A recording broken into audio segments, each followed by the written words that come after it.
Here's a pair of Beats Solo 3 headphones. I'm going to show you how to pair and connect these directly to a Hisense Smart 4K Google TV. Okay? So the first thing is we want to go to the settings on your TV. You can click on the gear icon, the settings button on your remote, or just go to the home page and navigate to the settings on the top right hand side. Move all the way over. It's that little gear icon, so move over. Right there. Now the settings is highlighted right there. I'm going to click on OK on the remote.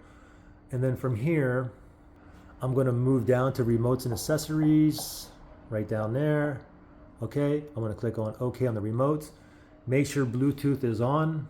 And then we're going to go down to pair accessory right there. Click on OK. Now searching for devices in pairing mode. So now let's hurry up and put this in a pairing mode. So in these headphones here, there's only one button here. Okay, and it's currently off. Let me put this in a pairing mode. So I'm going to press and hold this button and wait till the white light starts blinking. I'm holding, okay, there's a white blinking light. So now these are in pairing mode and it's searching for devices near me right now. So let's just wait. Still in pairing mode.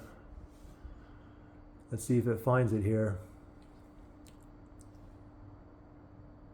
Come on. Still in pairing mode. Where's it at? I might have to do it again. Ah, there it is. It just popped up. Beats Solo 3. So I'm going to go down to Beats Solo 3. I'm going to click on OK on the remote. It says pairing right there. And I get a Bluetooth pairing request. So make sure pair is highlighted. Click on OK on the remote.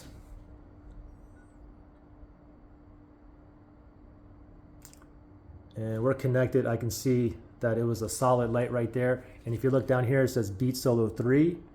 It says connected. All right, so I'm ready to use these headphones right now on this TV. If you had an issue putting in pairing mode, or you could pair it but you couldn't connect or whatnot, you can always reset these as well. So if you had any issues with these headphones, look in the link below. I'll show you how to reset these. All right, good luck, guys.